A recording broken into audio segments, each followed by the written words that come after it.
We are so happy that you have joined us this wonderful Sunday evening. And because we have a robust topic ready for you, that's why our team is here. Kaydian, how are you? Boy, the topic that we have for you, it's something else. Well, Doing I'm doing wonderful. fabulous. Awesome. Doing So, great. Kaydian, we have a very beautiful topic to discuss this evening, and I'm sure that it will resonate with our viewers and our listeners. So, if you know someone that would benefit from this topic right now, go ahead and share the link. Kaydian, what's our topic for today, and how can we dive right into it? Our topic, our controversial topic tonight is on compromise. Compromise. And a lot of people might think it's something bad, or a lot of people might feel that when they do it, it's something good. But let's hear our ladies. Compromise, ladies. What do you think? All right. So, good evening, everyone. So, the importance of compromise in a relationship. Now, sometimes we think of, well, a lot of times I've heard a lot of persons out there talking about compromise, and oftentimes people think that compromise is only in a marital relationship. No, compromise is not just a marital relationship. And before we get into the discussion of compromise and the importance of it, let's look at the definition of compromise. Now, the definition of compromise is a mutual agreement where each person makes reasonable adjustment to reach a solution that benefits the relationship without sacrificing their core values and integrity. I like the word So, reasonable, Treacha. yes, yes, it's definitely a reasonable one. Now, is compromise a sign of strength or a sign of surrender? Can any healthy relationship truly thrive without compromise? Now, that's something for us to think about. Well, I would say that you have to establish the type of relationship. Is the relationship one that is already healthy? If it's a healthy relationship, then you can have healthy compromise where both parties are going to benefit. If that is not the case, then it's going to be unhealthy, and the compromise will find one person giving more of themselves, perhaps compromising in areas where they shouldn't. So I think you have to determine if there are red flags in the relationship, and if there are no red flags, then both parties can come to a reasonable, as you said before, reasonable compromise that will benefit both of them, so both of them feel equally heard and appreciated and comfortable.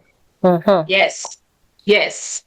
Another thing about compromise, though, it should never ever require you to abandon your values or lose your identity. What do you say about that, But ladies? you know something, Trish? Oftentimes when I think of the word compromise, I always feel like it's something that I'm giving over and I don't have a choice, and I feel like I'm losing a battle. Okay, but that's the next question that I want to ask. Go ahead, Georgette. Right, so sometimes compromise really is about you giving up something that you want to benefit, someone else. But if they're also giving up something so that you can be comfortable, then I don't see anything wrong with that. So if two persons are compromising and both persons are giving up something for peace sake, because, at the end of the day, that really is why you compromise, for peace sake. Nothing wrong with that. I think that the challenge is that in today's society, why it has such a negative connotation is because, as Sherye has said, you feel as if you're losing. And I think that's the idea that compromising gives, or you have to give in, right? And So it you have to becomes be more there. of a negative term. But I like the definition where you talk about reasonable decision and it not going against your integrity or your own moral values. So if it is in that context, then as Simone has said, compromise can be beneficial. But it go ahead, Simone. Sometimes we have to look at what areas are we going to compromise, because there are areas that we definitely cannot compromise. So your beliefs, your core values, your integrity, your self-respect, you can't compromise on those things, but you can compromise on things like your preferences. If it's a relationship between a mother and child, you can compromise on certain things that is not going to undermine the relationship and the authority that the parent has in that relationship. So you have to look at who benefits. Can both people benefit as a result of this compromise? And if that is the case, then compromise can definitely be a good thing. And compromise draws on love, because then you have to ask yourself the question: do I love this person enough to give up that particular thing, for them? So it's not necessarily a bad thing, compromise. As I say, it has to be a two-way street, because a lot of the things we hold on to are not detrimental to us. We could give it up and we wouldn't die. We won't die. It won't affect us. It won't affect our core. It won't affect our integrity. It won't affect our beliefs. They're just preferences, as you say, Simone, that can be altered, And so, for peace sake, and because you love that person and you want to make that person happy, you are willing to forego some of the things that would make you more comfortable at the end of the day. So, in other words, Georgette, you're saying that compromise is not to win an argument, but it is also to strengthen the relationship between you and the person or you and the thing. Because compromise is not just with you and the person, it can be between you and a business, you and something that you love or what you love to do. So, like, for example, why I bring up the business, I've compromised myself on my business several times because I want the business to grow and I want to see it succeed. So that's what you're really saying, right, and Georgette? Right. All right. So, do you think that compromise is only, tell me some of the things that we can compromise in any relationship? What are the different relationships that compromise has to be predominant in?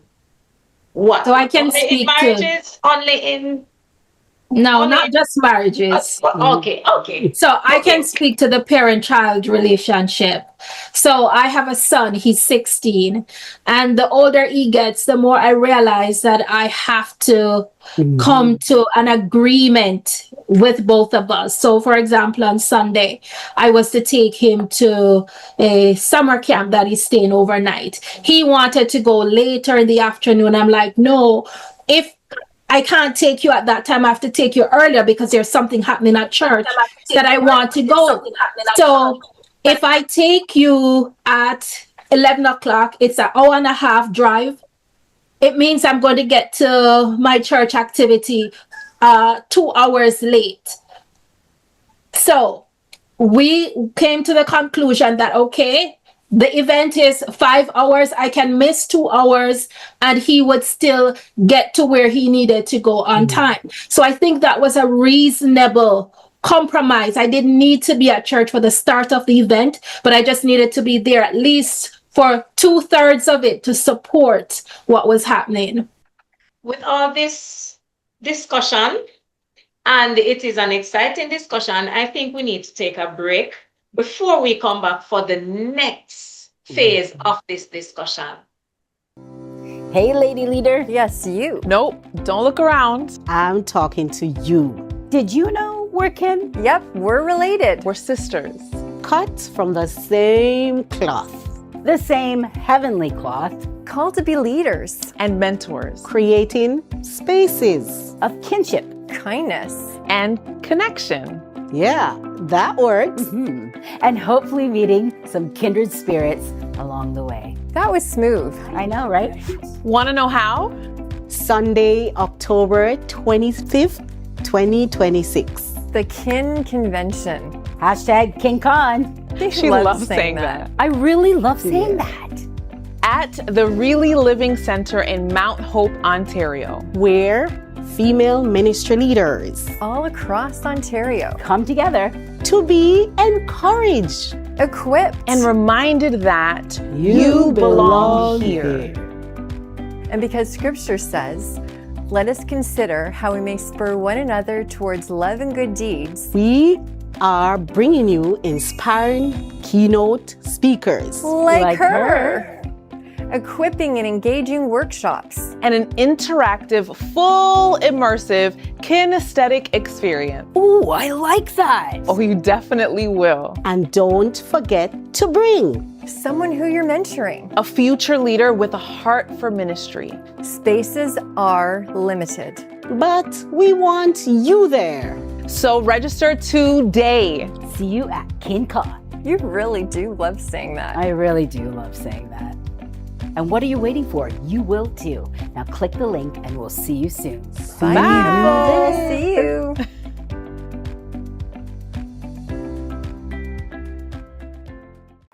And welcome back. I'm sure that you're sitting on the edge of your seat because the topic we're discussing, it affects you too. So why not go ahead and just write a comment? Tell us, when was a time you have found yourself compromised?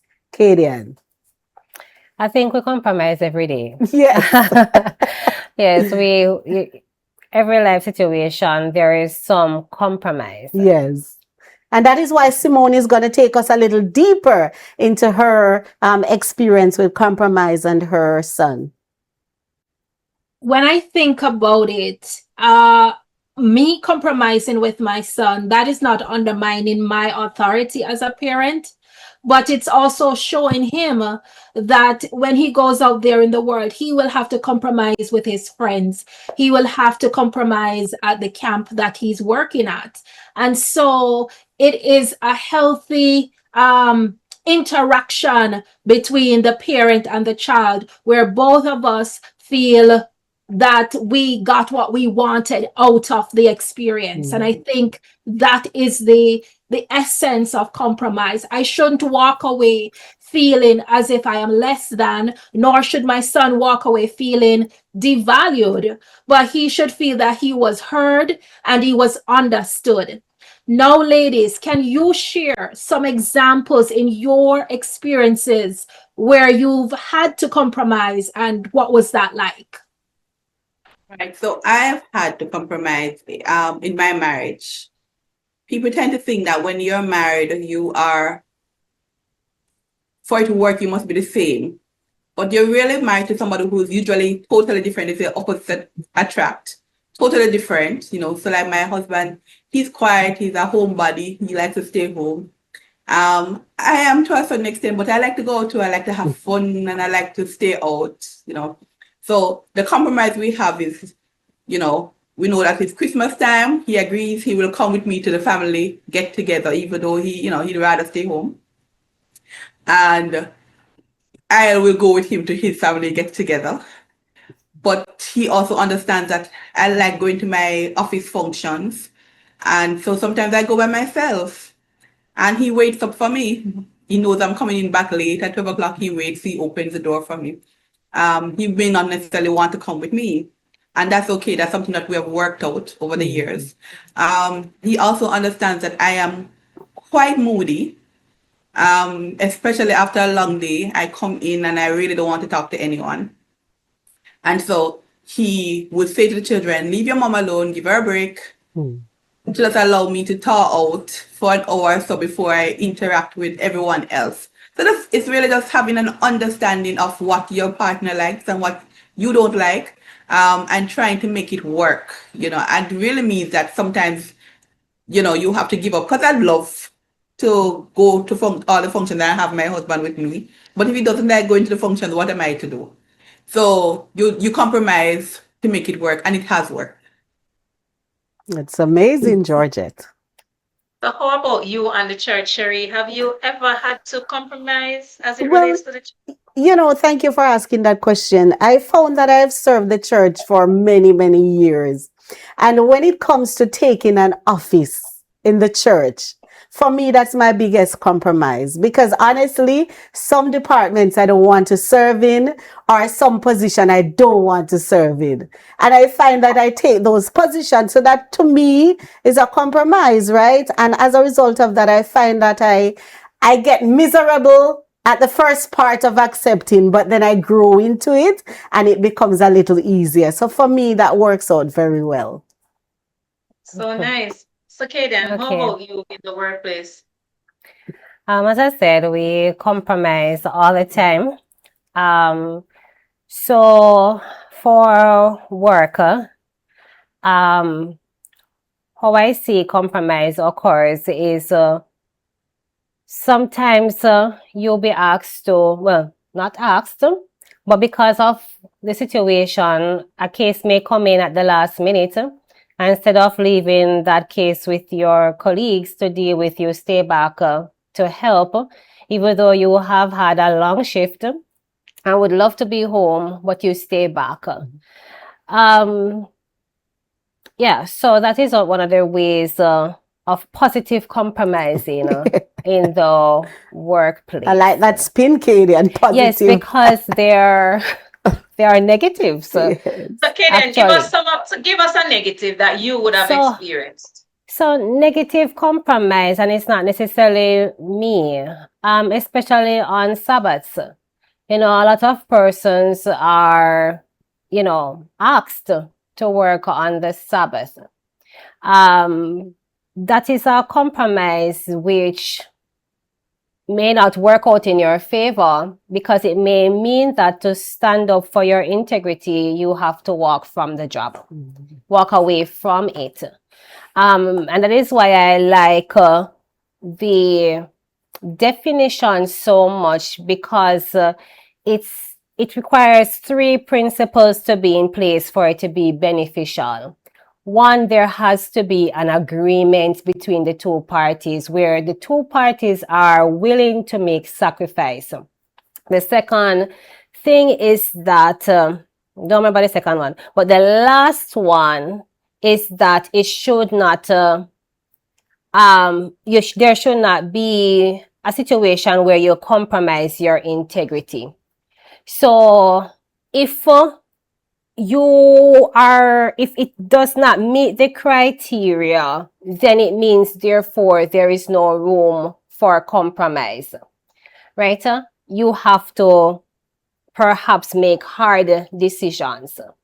So even though you want peace, even though you want to benefit in terms of still have your job or your income, there are times where we have to be the odd one. We have to stand up for what we believe in, I agree, Kaydian. I agree with that. Well, for me, I've compromised in my friendship for several things because I love love and I love relationships. If everybody knows me, they know that I'm big on relationships. And to keep my friend and to keep my friend happy, I don't necessarily agree with everything that she wants to do or everything that she says, but in order for peace, as what the ladies have been talking about, to allow peace in the space, there are several things that I would give up because I want my friend to be happy and I want to keep my relationship close knitted. So because I want my relationship to keep close knitted, I would give up several things. Or, for example, before I became an Adventist, I used to have different functions. Now my friend is an Adventist. Now, if I want my friend to be at that function, I can't have it on a Saturday. So I had to decide in my mind that, okay, I can't do it on the Saturday because I want her to be there. And I always want, my friend to be at my functions, especially if that function is dear to me. Well, the two things are close. The function is close and the friend is close. So I now have to be decisive, make a decision, and to say, okay, I prefer to have it this day, this time, because, I want her to be there. So Yes. so When you my finish. relationships is the relationship that I have, especially my friend. I've never had a close friend before until a few years ago, and I learned the art of being a friend. I had to first be a friend, and then when I became a friend, then I received a friend because you have to give of yourself to receive. So that's really my experience in compromising in my friendship relationship. Kaydian is What making a point, I Georgette. Yes. Go ahead, what I Kaydian. want to for us to clarify is the difference between sacrifice and compromise. Because sacrifice is giving of yourself even if there is nothing to receive in return. And I feel like a lot of times we are making sacrifices. So even if the person is wrong and we're in a relationship and we want peace, the person may not agree to do anything different. They may not even apologize, but you say, you know what? For peace sake, let us do this, or I will just not bring it up. But Okay, then. in the process, you are giving up your right. So you are the one being hurt. Make the And we have to sacrifice. differentiate sacrifice from compromise, because if we keep sacrificing when it is not reciprocal, You're going to get miserable. you're going to be frustrated and resentful and all of that stuff. And that is why I have to go back to the definition. There has to be an agreement for it to be mutually beneficial. Yes. So it can't be Georgette. one-sided. So it Right. can't be Yes. I'm one-sided. glad Kaydian raised it because that was what I was going to ask. Because there are some relationships that one party is a bully Yes. and they always want things to Or go their way. opportunist. Yes. All right. Or narcissist. Yes. And they are always right and they always want everything and you must fit in. And if you don't fit in, the whole world tumbles down. Mhm. Right. And so Kaydian is right in indicating that it can't be that you're always the one who is always giving up and you're always the one that is expected to give up and do without, and the other person gets to do whatever they want and all the time. It can't be that person, even though they're wrong, you have to keep quiet or you can't respond because you don't want to rock the boat So, all the so I time. think, so I I was think going this to is ask the where, question, Simone, that is it that when something is going wrong in the relationship, we don't speak about it? Because I am going to talk about it. I'm going to say, hey, I didn't like that, how does that work? Because I heard Kaydian mentioned it that, it's one-sided, but are we going to be in the relationship when it's one-sided? How long are we going to be in there for? But a lot of people are still in relationships that are one-sided. And they're miserable. Oh, yeah, they're miserable. Yes. They're miserable, right? Yes. I Simone, think, you were saying something. yeah. Someone was saying So something. if we go back to, I remember in the beginning I mentioned that sometimes we have to look at the relationship. Is it a healthy relationship? Because if it's not a healthy relationship, there is no way you can expect to have healthy compromises between the two parties. So once you identify the red flag, and if the red flag is this person is not willing to meet you halfway, this person is not willing to give in, they only want to receive, this is where you realize there can be no compromise here because something is wrong. And in those instances, that is where you have to say no. And no is, as we often hear, a complete sentence. We have to say no. We have to stand up for ourselves. because Yes. we cannot allow people to walk over us. And some people see compromise as a means, oh, I can manipulate you into getting what I What you want. want, That is yes. not compromise. If you have to compromise and it's going to result in you feeling ashamed, it's going to result in you being belittled or anything like that, you're uncomfortable. I mean, you've made this compromise and you walk away feeling sorry about what you did, then that was not a healthy compromise. And this is where we have to show up for ourselves in the relationships that we're dealing And that is why that key component of having an agreement is important, because the truth is that when you can't get the other person to also compromise, the agreement will be broken. And where you can't come to an agreement, you are going to have to go separate ways. You know, At the Trish, end I of want the to day. ask our visitors. Sorry, I want to ask our Viewers. listeners. I want to ask our listeners. When last have you made a healthy compromise? How did that feel? Or the opposite is the same. When last have you really made that compromise that makes you feel uncomfortable to the point that you feel like you want to just run away from this friendship or this relationship? Let us know in the comment or email us. Yes. You know, as we are having this discussion, I'm thinking about it in the marriage context. But you know, Kaydian, let us take a break right now, because this, Yes, to yes. me, is going to lead up somewhere that will take us deeper. So let us pause for a break, and then when we come back, Kaydian is going to pick up right where she left off. Do you have an answered prayer where God has intervened in your life? We would love to hear your story. Please contact us at media@adventistontario.tv, where answered prayers become a reality.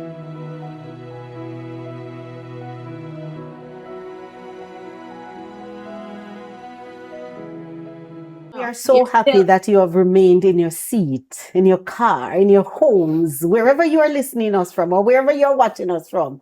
This is the point where you're going to have to know, lean in, because Kaydian, you're going to take us through this segment. Go ahead, Kaydian. Oh boy. You were making What pressure. you were making a time bomb coming. I would believe that it's right now. You should Oh do that. boy.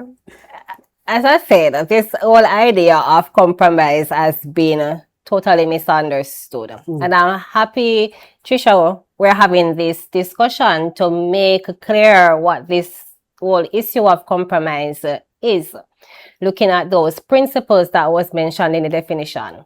And As remember, I we said, started out in marriage, like yeah, man, I'm yes. getting right there now. Yes. So as we were having the discussion, what kept coming to me is this whole the scripture which speaks about a woman must be submissive to her husband. And a lot of times, the man uses over the over the woman. You must be submissive. You must be submissive. And oftentimes, if we don't truly understand what this submissiveness is, we allow ourselves to become what we'd say in Jamaica, doormats. We are walked over because we keep giving up our rights for the sake of peace. But one thing we tend to ignore is what is the man's responsibility and who the man is supposed to be so that the woman can submit. The Bible says the man is supposed to love his wife as Christ loved the church. Christ gave his all for the church. He gave his life for the church. Not saying a man should go and die for his wife, but it tells the magnitude of that love for his wife. And any reasonable woman would find it easy to submit to such a man. When it becomes a grievous act is when this man is not the loving person as this described in the Bible, to let that woman feel valued, feel safe, feel appreciated, etc. So when we talk about compromise in marriage, we really have to understand what this thing means and how it is we can navigate when this person is not who is supposed to be, so that I can be, as in the female, be submissive to him. Right? So Georgette, you want to take? Okay, go ahead, Simone. let me just go back to what Kaydian said. I agree with you 100%. But sometimes the woman has to take responsibility. She chose this husband. She probably saw that he was not They didn't start out like that. They didn't start out like that. It starts nice. That's another topic. You hear? It start out nice. Exactly. We need another topic on marriage and dating and how to choose. Kaydian, and that's why you and Georgette keep saying that it should be an agreement. So Simone, the agreement in your statement, there was no agreement right there. Let us go back to what Simone was saying. You were saying, Simone, yes. No, I was saying, sometimes people are in a marital relationship and the woman is saying, I can't submit to my husband because he's not submitted to Christ. So how can I submit to him? But oftentimes the woman knew that this man was never submitted to Christ the way she wanted, but she thought she could pray and God to fix him up, And that didn't happen. And so they find themselves in that situation.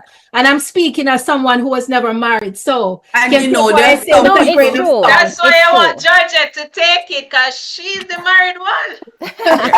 No. So I'm not speaking from my perspective, but there are some women who would say, that if you are obedient, to do all the things that you should do as a woman, cook the dinner on time and keep the house clean, and take care of the children and take care of your husband, he will take care of you.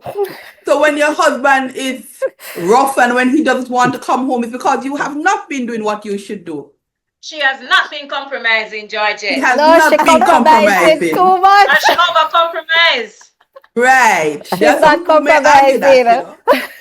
Right. No. She's doing too much. And, there are some men who don't know how to receive the love. We talk about the narcissistic personalities that, we did another discussion on marriage and dating. We'll get into the details. I thought we did that already, Kaydian. We need to go a little bit deeper. You need flexibility. One of the things though that I seriously want to share, I remember my mom when she was alive, she would say that when you are a professional woman, you have to find a man who is willing to compromise. So it can't be that both of you are going out to work and he expects that he must come home and get his dinner ready on the stove and waiting for him. You both left out at 6 o'clock in the morning. You both went to work from 8:30 until 5 o'clock. You both had to drive into traffic and come home. So he must cook one evening, and you must cook one evening. If you can't cook, you must buy the dinner. So compromise really is about people understanding, trying to make things easier for the other person. Because you love them, because you respect them, because you want to have a good relationship with them, you are willing. So I don't like cooking, so I'll buy the dinner. And when it's my evening, I'll buy the dinner. Or I'll cook on a Sunday, once a week. And if I'm tired, I'm gonna go out Sunday and buy dinner also, because I work hard. And my husband understands that, and he does understand it to the point that if we are both tired, we'll have bully beef sandwich for our Sunday dinner. It's not a big deal. We don't have to have chicken and rice and peas on a Sunday. So, the importance really is living with somebody, anybody. When you are living, sharing space with somebody else, whether it's a roommate or a friend or anybody, is respecting each other's personal space and personal likes and dislikes. So I hate it when the place is untidy. Tidy up after yourself. I don't like when I go in the bathroom and I I tried to use it and I dropped in the middle of the toilet because the seat was left up. So put it down. So those are Georgette, to me, compromises. those are the real hardcore understanding of what compromise is all about in a It's just the marriage. reality because these are the people you live with. This is a reality check conversation. Yes, it's like you're living in with a roommate and you come home and every evening dirty dishes in the sink. She never washes the dishes and the two of you eating. And she never washes the dishes. And she know you're clean and neat and tidy. You can't live with that person. Yes. You are going to have to get a new roommate. So it's really about finding like-minded people. Yes. Yes. Who are willing to work with you. I'm just saying that you're giving the real hardcore understanding of what this compromise is all about in the marriage. So what is for me, what is it that you talk about before you even get into the marriage? Going back to what Simone said about the person that you were gonna get married to, right? So don't expect much from the discussion when you're having discussion. How do you navigate that now leading up to the settling of the marriage? You create relationships. So you go and visit him. You'll see how he keeps his bedroom. You see what he does when he finishes eating. He put the dish in the sink and expect you to wash it, or his mother to wash it, or his sister to wash it. You see all the signs long before, but you would have chosen to ignore them. Yeah. True. I want to say that, yes, Kaydian. Yes. Go ahead. Simone. In response to Simone's comment that the woman must take accountability. The truth is, it is a reality. Many persons go into relationships, marriage with an idea for what the person will be. And they think that if they do this, do that, they will get back something, but realize that what they saw before is what remains. Is the actual thing. Mm-hmm. Now, in situations like those, you see, because it is a marriage covenant, you can't say, okay, I didn't bargain for this and say bye-bye. This is something that you have to prayerfully work through between you and God. And be the best wife as possible to this person, and hoping that with your love and kindness that this person can change. Though. I know this is, so Kaydian, I know this is the last leg of the discussion, but when does a person get up and say enough is enough? It depends. If it is abusive situations, then there's no question only here. Under abuse. Huh? Only under an abuse that you get up and say enough is enough. Listen, marriage is a covenant, a relationship. What is love? Huh? What does the Bible say love is? Right. Love is kind. Love suffereth long. Love is kind. Love is patient. Long. It is patient. You don't carry anything from the past. Grudges. You don't carry any grudges. Think about your child. Let's use the mothers, because we're all mothers. If one of your child should end up in prison, you will spend your last dollar to go get him out, to pay the best lawyer, to ensure that he's okay. Why would you do that? Because you love him. So why is it that we don't take that same approach to somebody who's supposed to be our spouse, for example? My parents were married for 50 odd years. And I don't think they were married because they had no problems. I think they had a lot of problems. But they were committed to their relationship. And they were committed to making it last. And that is what those people have over us. The least problem we have, we are not tolerating it. We don't have to tolerate it. Done. We really don't need to tolerate it because we have our own money and we have our own house and we have our own, and we can move if we need to move. But the truth is that if we were, in fact, the Bible says this is because of the hardness of our heart. If we're willing to humble ourselves a little and not be as, because a lot of times why we get upset because we think, boy, if my friend should I hear say me this will happen to me. But you know, we're Georgette. I understand what you're saying, but take a break though. We can't take a break because this is the last session, Treacha. But yes, but we have to dig deep as we end. Because the honest truth is that we're in an age where mental health that we discuss. We have discussed mental health recently. We're in an age where mental health will take you over if you don't deal with some of these situations that we have to look at compromise. Right? That So is a don't get me cross wrong. Don't get me that you wrong. know Remember have what to we said carry. again, guys. Let's go back.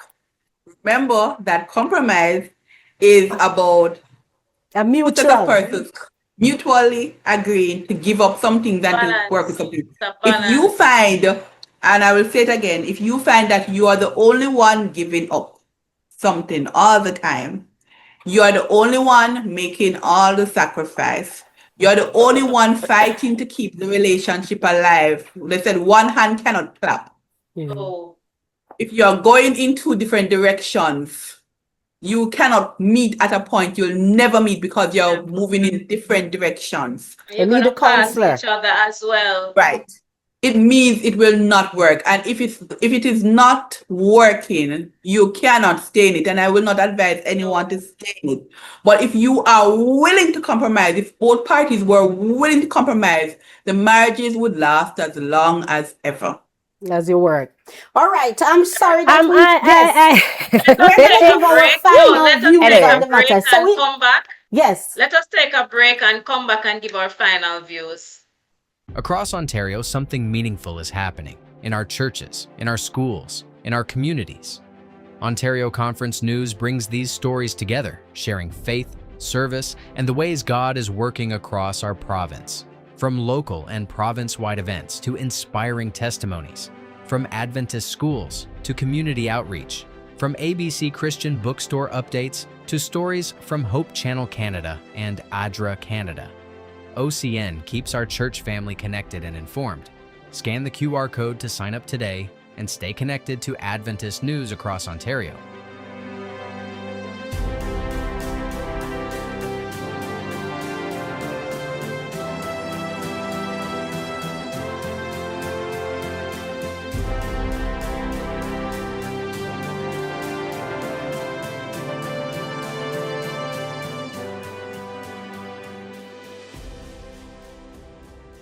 I'm sure. I am sure. I know what you're thinking. Yes. And we're going to end this conversation right. And that is why we're back again. As we were discussing, we talk about many things in the marriage and why we have to and why we shouldn't and why we can. But this is where we're going to close off now and hear the opinions of our beautiful ladies. Kaydian, I know you had a vibing topic there. Yes. I tell you this thing controversial. Boy, I tell you. So, based on what Georgette said about she would not advise anybody to stay. Listen, I'm going to say again, it is a covenantal relationship, right? And if, because it is covenantal, we can't just walk away from it like that. And it only tells me too that, you know, why we're not coping when the person is not cooperating with us is because we don't have our own lives. We are too wrapped up with that person. Our lives are consumed with that person. So we are so dependent from the person for the things that we need. The reality is, you see, if we are of a social life, we have girlfriends that we go out with, and we have activities that we are engaged with. What our spouse is doing will not bother us that much. We will be able to see it. We'll be able to continue to pray, continue to be the good and diligent wife. And I'm speaking from my wife perspective to that husband. It's because we're so focused on what they are doing that it affects us so much. So if you are in that situation, and you can choose to listen to Georgette, you can listen to me, you can listen to your own experience, because your experience is real, yes. right?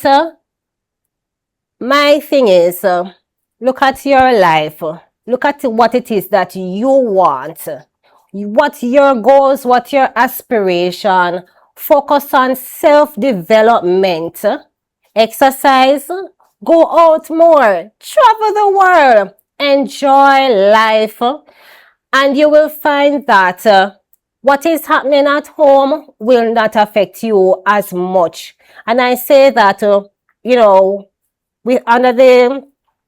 that under the background that you're doing much prayer and seeking God about your relationship. Amen. But and I'm not excusing abuse.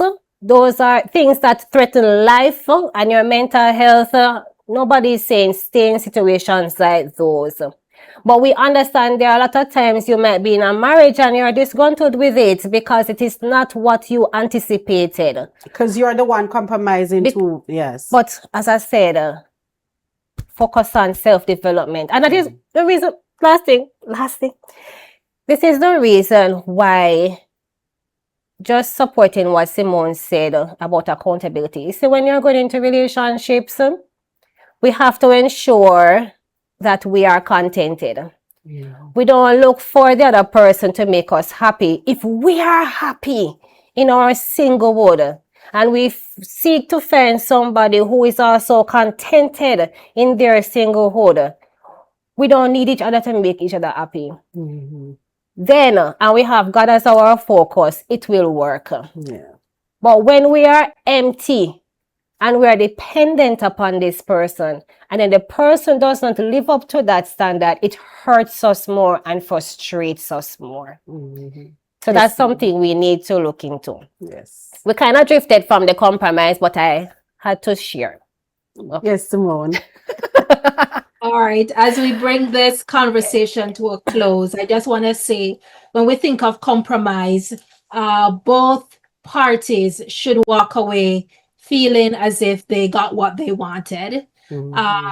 Your voice heard, your needs met. So my needs are just as important as yours.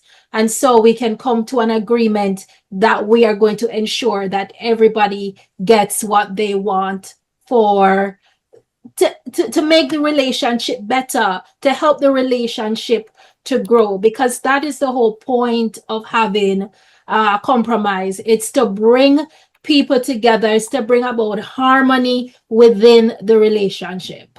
Yes. Paul says that he wishes above all things to live peaceably with all men. And in order to live peaceably with all men, we are required to compromise at some point or the other.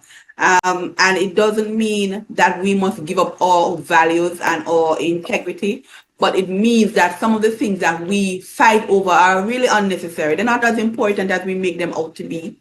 And they're not worth destroying our relationships for.